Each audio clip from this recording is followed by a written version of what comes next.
Hey everybody, it's Chris Crazy House here to do another video very quickly. Hopefully this one won't be too long, but this is kind of an addendum to my video Morgan, and I'm going to release these simultaneously just to give you guys some help on this because anytime someone loses a child, there'll be other people that will come and try to console them, I guess, but there are things some of these people say that will honestly come off as insensitive and idiotic. And, as a parent of a dead child, you really just don't want to hear it. And, the best thing, honestly, I think that you could say is, I'm sorry for your loss and, just kind of move on from that and just let the person that has had the loss share what they want to share with you. I wouldn't say press them or anything, but,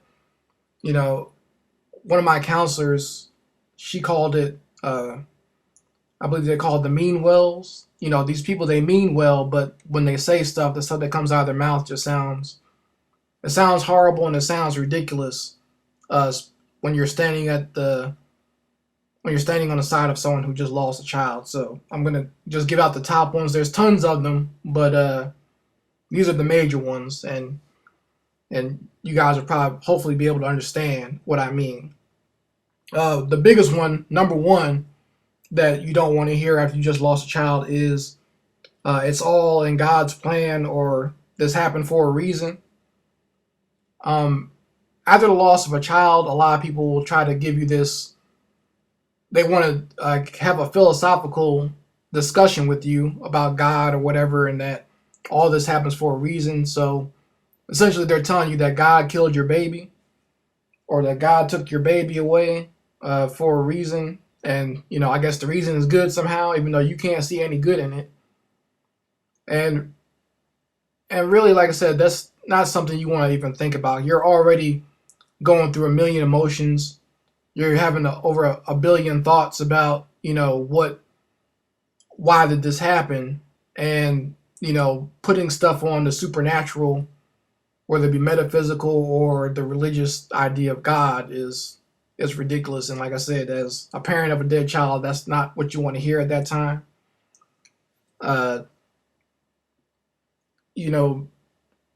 It's like I said, you're going through enough, and having this religious debate at this time is not what you want to deal with.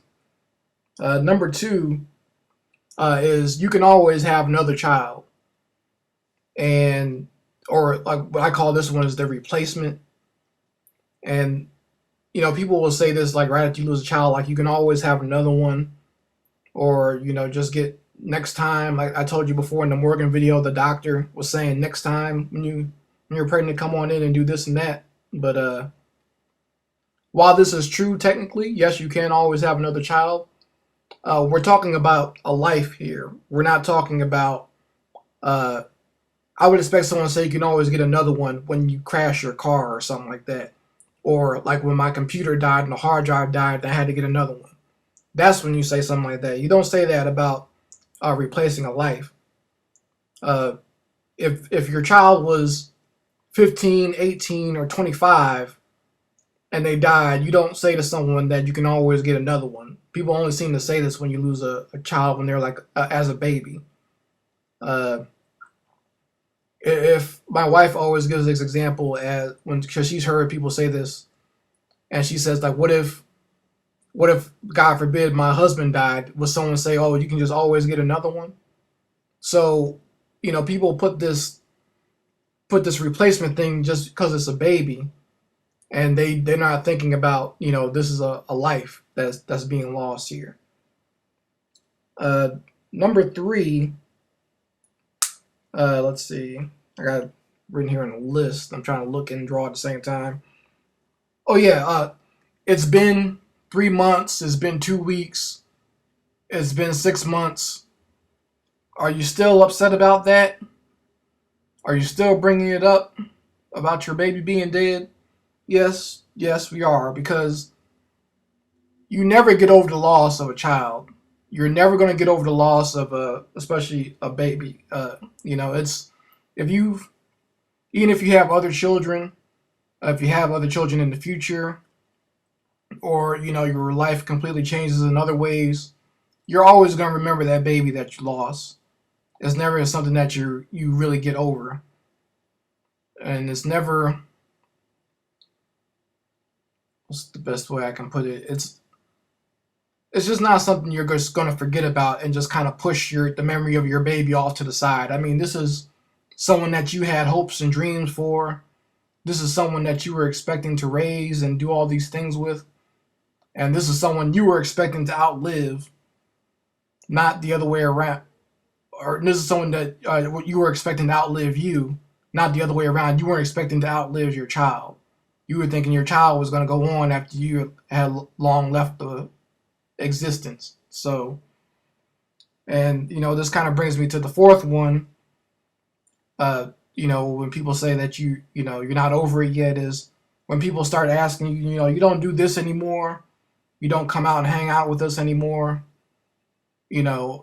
Once you've lost a child, any death in a family or any death of a close friend is going to change a person. And the death of a child is no different. And you do go from, like, I think about myself before it happened and think about myself after it happened, and it's honestly two completely different people. So, and this is even different from, because I've had friends die, and I've had really close friends die, and I've had other family members, like my grandfather, who I was very close to, pass away. But it was easier for me to accept that because he was older. He, and we had a year and a half or so of preparing for that. And my friends, a good friend of mine, Monica, she passed away, but she had a disease, so we were also expecting that as well. It didn't just come out of the blue. And when you get pregnant and you're about to have a baby, what you're expecting is life, and you're expecting this a new life to come to you and to take care of. You're not expecting for it to end. So yeah, this is just a short addendum just to show you guys some of the dumb things that people say, even though they mean well, they're trying to cheer you up. Really what they're doing is they're trying to rationalize it in their own mind and really trying to make themselves feel better. And they're not really thinking about how it affects you when you hear it. So hopefully this helps. Hopefully you guys understand what I'm talking about. If you have any questions, just ask. Peace.